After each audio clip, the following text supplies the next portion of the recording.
start off with, it was a sunny March afternoon. Most children had returned from their holidays and they were just beginning their third time, and certainly my cousin and me as well.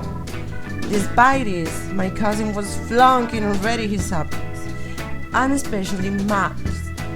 As a result, my aunt ran up and told me she wanted me to teach my cousin mathematics since he was taking a test the following day. Then we agreed to bring him home for the tuition in math.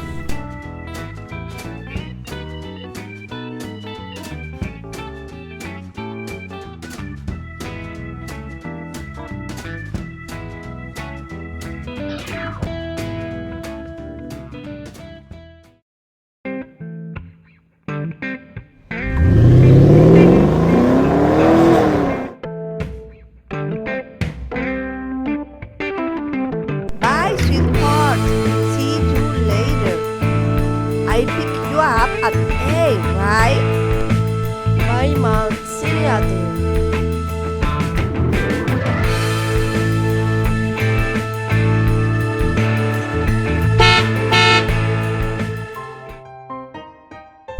The watchman put me through the eating camp with my cousin, and then I let him get in.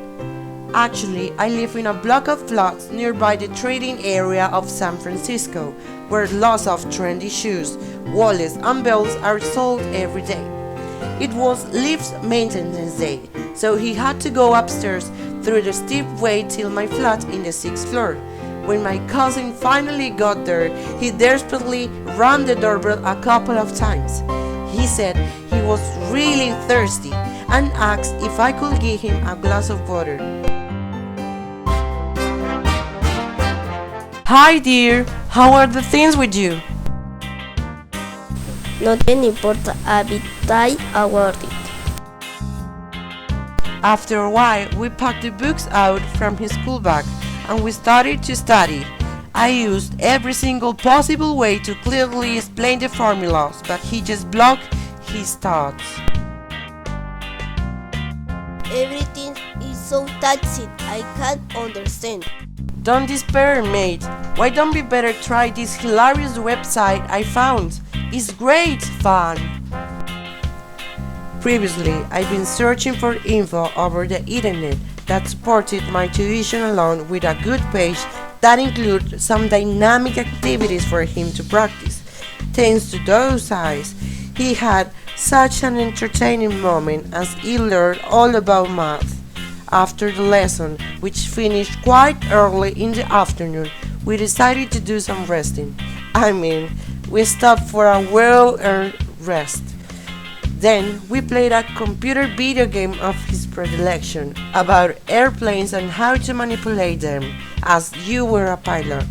Surprisingly, we ended up watching a cartoon series on the telly due to all our entertaining possibilities had run out.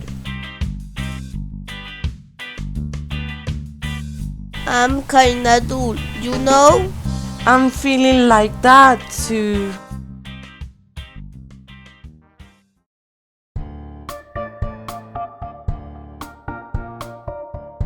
As we did get bored, I suggested him hanging out around my neighborhood. He certainly accepted my advice and told me he was looking forward to buying a new pair of trainers. Thus, I packed up myself, the keys, my wallet, plus a couple of notes in my pocket. We set everything up for going out, and then I locked the great metallic door of my flat. Then we took the lift. It was already mended, and my cousin pushed the first floor button. Unexpectedly, a roof movement stopped the lift with us inside. The lights in the lift turned out and we were just in total panic. The darkness surrounded the room. I asked my cousin if he could see the alarm button on the lift controls, but he was just in a state of shock. So I pressed the alarm bell. However, nothing happened. Is everything alright there? I need a little air. After a while, the lift got back to work as usual. As soon as we got to the first floor, I talked to the watchman and told him what just happened in the lift. Nevertheless, he said there had been a massive blackout a few minutes before in the area because of an electrical power failure. Then, we went for a walk around my neighborhood.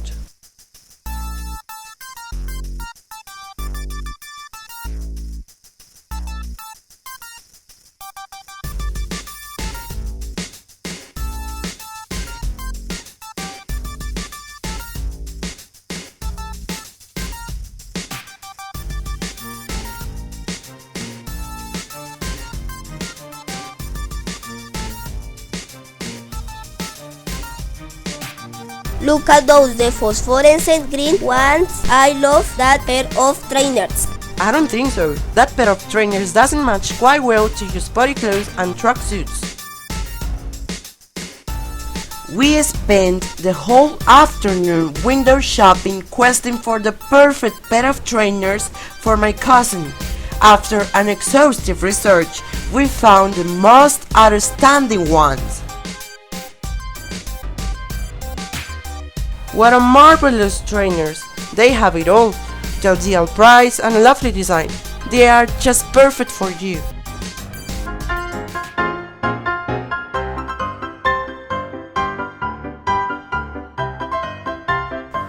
Unfortunately, we could not afford them, but we took every exact detail of their shoes, so we might go to the store and buy them in another occasion.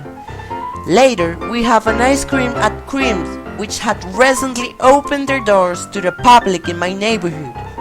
Besides, for being their first visitors, we were given a tasty hot chocolate fudge sundae. We did have a delightful afternoon.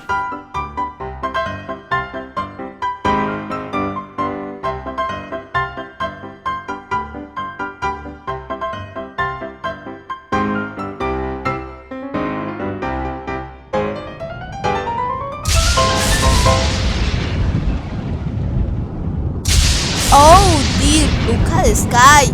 It is likely to rain. We should better go home before the weather gets worse. When going way home, it started to rain. Therefore, we decided to take shortcuts as many as possible for getting home quickly. Suddenly, my cousin saw a shadow looming over us while we were walking through a dark and desolate alley. So we hurried up our step.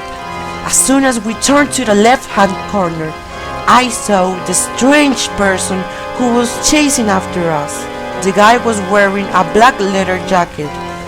As he wore a hat, his face was in shadow. We started running to not be caught. For goodness sake, a murderer is after us! I am so frightened. Finally, we got to my block of flats. As we were waiting for the entrance door to be opened, I felt a wet hand right in my shoulder. For our horror, we screamed and my cousin cried like a little baby. Not so fast, dude! A female voice exclaimed. The strange person took off his hat and asked what had happened to us, why we were so terrified. That was my mom, who had left her keys at home because she was in a hurry. What happened was that my mom came back home and realized we weren't there. So she asked the watchman if we were gone somewhere specifically, but he wasn't certain about it. Hence, she decided to look for us around San Francisco. Eventually, we all got home, dried our clothes, and had a cup of tea. That afternoon was by far the most exciting one I never had before. I won't forget those moments in my life.